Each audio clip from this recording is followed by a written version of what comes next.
Olá, povo de Deus, a paz do Senhor. Estamos chegando com mais uma porção da palavra de Deus para trazer um certo conforto ao nosso coração, avivar a nossa fé e alimentar a nossa esperança. Eu quero, sem mais delongas, eu quero te convidar a meditar comigo no livro de Salmos, no capítulo 119, o versículo é o de número 105. É um verso muito conhecido de todos nós, mas que é muito apropriado para esses dias de confinamento, para esse momento que nós estamos vivenciando. Salmo de número 119, o versículo é o de número 105. E está escrito exatamente assim: Lâmpada para os meus pés é tua palavra e luz para o meu caminho. Lâmpada para os meus pés é tua palavra e luz para o meu caminho. Que Deus tenha misericórdia de nós. Meus irmãos, nós estamos vivenciando um dos momentos mais difíceis que nós já vivemos. Eu, pelo menos, na altura da minha idade, eu nunca vi coisa parecida, semelhante à que nós estamos vivendo. Esse isolamento social, esse distanciamento social, essa quarentena que tem nos afastado da comunhão com os nossos irmãos e muitas das vezes até mesmo da comunhão com os familiares. Mas por isso eu quero trazer para você hoje esta palavra. Porque esta palavra ela vai trazer para nós, vai abrir o nosso horizonte espiritual, para nós entendermos que nós podemos estar separados dos irmãos a quem nós amamos e temos grande prazer e satisfação de estar juntos na mesma comunhão, mas está hoje decretado que é um crime nós aglomerarmos juntamente com outras pessoas. Então o que nós vamos fazer? Como é que nós vamos nos alimentar? Como nós que estávamos acostumados a ir para os cultos e a congregar e a exaltar e glorificar o nome do Senhor, a cultuar a Deus, né? Que não basta somente ir aos cultos, mas sim nós íamos para cultuar a Deus, para prestar o nosso culto, a nossa adoração, o nosso louvor, né?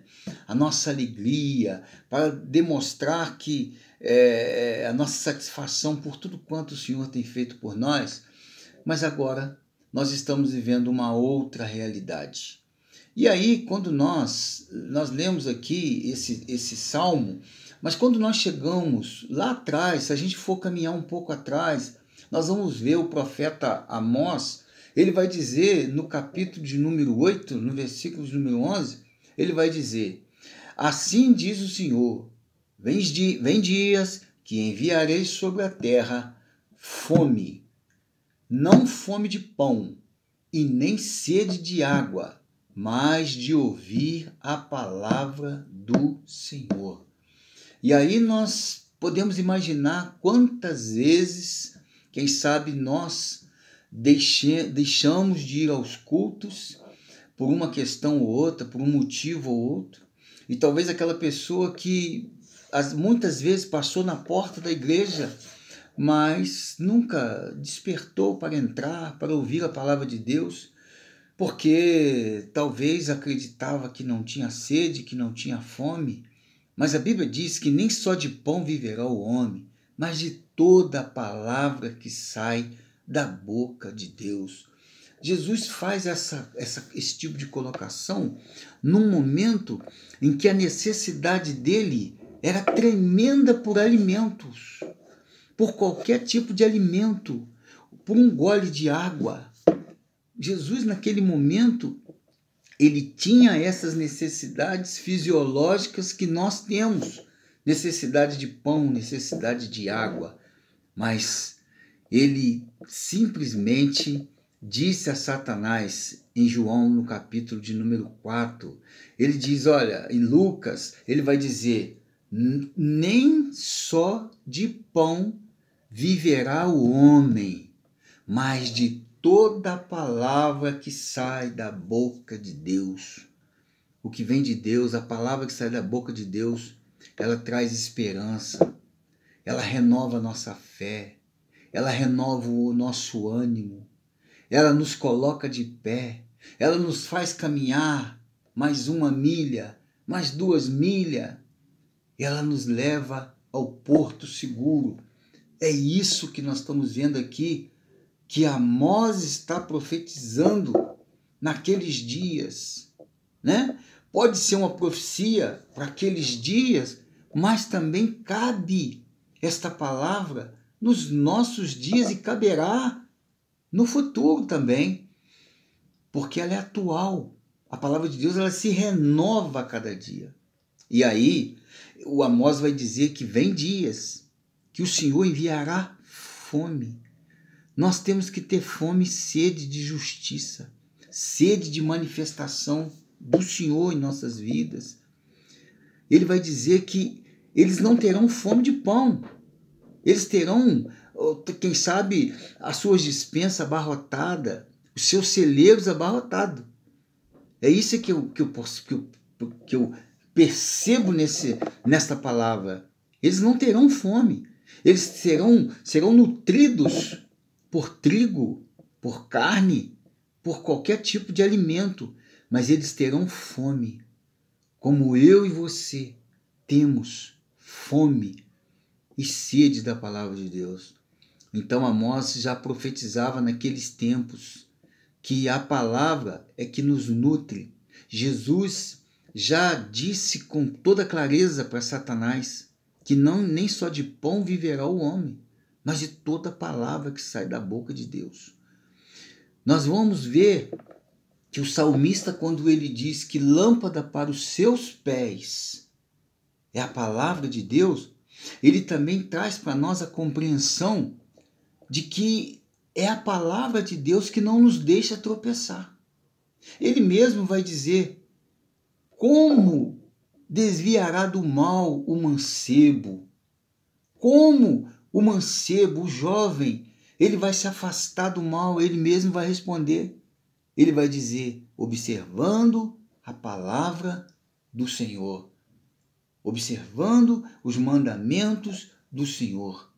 Ora, quando ele diz no livro de Salmos que lâmpada para os seus pés é a palavra de Deus, ele não poderia parar por aqui, ele teria que concluir a sua definição. Então ele vai dizer que também luz para não é os, é o seu caminho. Você está vendo que ele não quer nem ir para a esquerda, nem para a direita e nem para a esquerda. Ele não quer voltar atrás, ele quer andar reto. Ele quer que a palavra de Deus faça com que ele seja guiado, conduzido por ela retamente. É o que eu e você precisamos da palavra de Deus. Nós estamos sem os cultos congregacionais, sem as nossas congregações, sem as nossas igrejas, sem os abraços nos irmãos, sem os louvores que antecede a pregação da palavra de Deus. Nós estamos sem essas situações que alimentam a nossa alma, que nos encoraja, que nos faz caminhar, que renova a nossa fé. Mas nem tudo está perdido, porque a palavra de Deus, ela está acessível a nós. Ela está acessível a nós. Você tem a palavra de Deus na sua casa. E se você não tiver, é fácil você, por algum meio, fazer com que ela esteja presente no seu lar. Mas é óbvio, eu estou falando para pessoas que já se converteram a Cristo Jesus, mas que em uma grande parte, às vezes, mantém a palavra, a Bíblia Sagrada, ali do lado, pegando poeira aberta no Salmo 91, no Salmo 23, repetidas vezes, acreditando que 1000 cairão ao teu lado, 10.000 à sua direita, mas tu não serás atingido, sem fazer com que esta palavra seja introduzida, como o Jeremias vai dizer. Ele comeu, o Ezequiel, ele comeu aquele rolo. Essa palavra precisa estar viva dentro de nós. Ela não pode ser um livro encostado na nossa biblioteca. Não. Ela é o nosso alimento. É ela que nos mantém de pé. Ela é a biografia do nosso Deus. É por ela que nós herdaremos as promessas que o Senhor fez para todos nós, todos aqueles que creem. Por isso, olha o que está escrito em Hebreus capítulo 4, versículo 12. Olha o que o escritor vai dizer acerca da palavra, mostrando para nós mais ainda a sua importância e a sua necessidade vital, para que nós tenhamos uma vida espiritual abençoada. Mesmo com esses afastamentos, mesmo com tudo que vier, nós, se tivermos nutridos pela palavra de Deus, pelos conceitos da palavra de Deus, pelos conselhos da palavra de Deus, nós seremos fortes, estaremos de pé. Olha o que o escritor aos Hebreus vai dizer em Hebreus 4:12.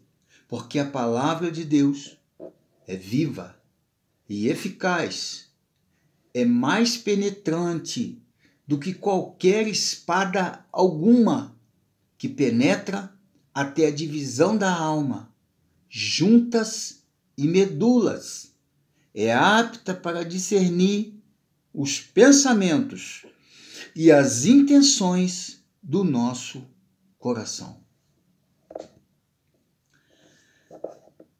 Olha só que segurança nós temos. A Bíblia Sagrada ao nosso dispor, ao nosso alcance. Esta palavra viva, 7 vezes purificada no fogo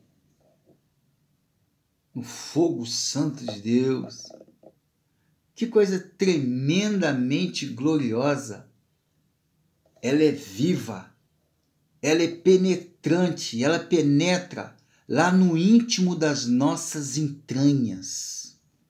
Ela abre o nosso entendimento, ela revela os nossos conceitos e pensamentos mais obscuros e ela discerne os pensamentos e aquilo que nós temos intentado no nosso coração. Deus é tremendo. Deus é fiel. Ele é o Senhor.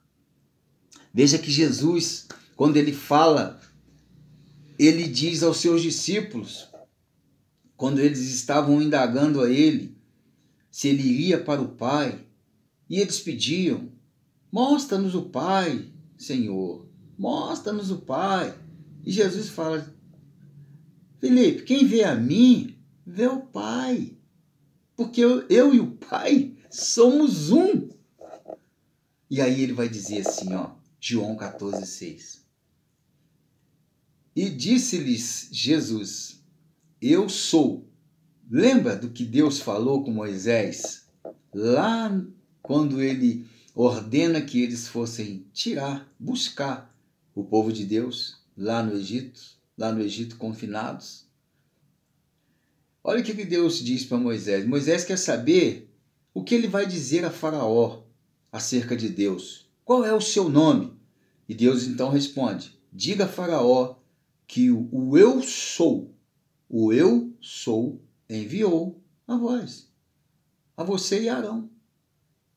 Essa palavra, ela tem um poder de definição de quem nós estamos falando, que está contida a sua biografia dentro da sua palavra, a Bíblia Sagrada. Porque ele diz, eu sou. Diga que o eu sou enviou a vocês. Ou seja, definiu toda a sua existência. Não há ninguém no mundo, no universo criado por Deus, que possa dizer, eu sou. Aí Jesus chega agora nos evangelhos, e ele vai dizer, e disse-lhe Jesus, eu sou. Olha que ele vai repetir essa palavra. Eu sou o caminho. Lembra do que Davi falou? Lâmpada para os meus pés é a tua palavra e luz para o meu caminho. Tá vendo? E agora Jesus vai dizer, eu sou o caminho, a verdade e a vida. Ele define que só há, que ele é o eu sou, o próprio Deus. E ele vai dizer, eu sou o caminho. Tá vendo? Esse caminho, que é essa luz, que é a palavra de Deus, que é Jesus, que era o Verbo de Deus, que se fez carne e habitou entre nós, e vimos a sua glória, como a glória do unigênito do Pai. Ele vai definir que é essa palavra, que é essa verdade, não tem outra verdade. Ele é a verdade, ele é o caminho e ele é a vida. Olha que nós estamos diante de um texto sagrado que define para nós tantas perguntas, responde para nós a tantas perguntas, tantos questionamentos que nós tínhamos quando ainda não conhecíamos a Jesus e que até temos hoje no meio do povo de Deus. Então, isso quer dizer para nós que a palavra de Deus é o próprio Cristo, é o próprio Jesus, é o Verbo de Deus. E aí, porque João vai dizer, no princípio era o Verbo, e o Verbo era Deus, se referindo a Jesus. E o Verbo se fez carne lá na frente, no 14, e habitou entre nós. E vimos a sua glória como a glória do unigênito do Pai. Ora, eu não posso ir ao culto, eu não posso ir à igreja, você não pode, nós não podemos. Mas nós servimos a um Deus que dentre os seus tributos, porque nós falamos apenas de 3, né? Mas ele tem outros tributos, mas eu quero dizer, lembrar a você, meu irmão, minha irmã, apenas desses 3 agora. Onisciência, onipotência, onipresença. Não precisa ser exatamente nessa ordem, mas precisamos saber que ele é presente em todos os lugares, que ele sabe todas as coisas, tudo que está acontecendo no universo. Não há nada que foge do controle e do conhecimento de Deus. E ele tem todo o poder. Onipotente, ele tem todo o poder. Precisamos apenas confiar nessa palavra, na palavra de Deus, na Bíblia Sagrada, que renova a nossa fé, que nos dá esperança, que nos levanta e nos coloca de pé. É isso que precisamos, atentar para essa palavra, para as profecias que estão escritas nesta palavra. Está fechado, está selado. Ele disse para Daniel, tudo o que nós precisamos saber está no livro sagrado, está aqui, nesta palavra. Então, não abra mão desta palavra. Busque ler, meditar, desfrutar. Não leia essa palavra como um livro apenas, mas leia essa palavra como um conselho de Deus para a sua vida, para as nossas vidas. E você habitará num porto seguro.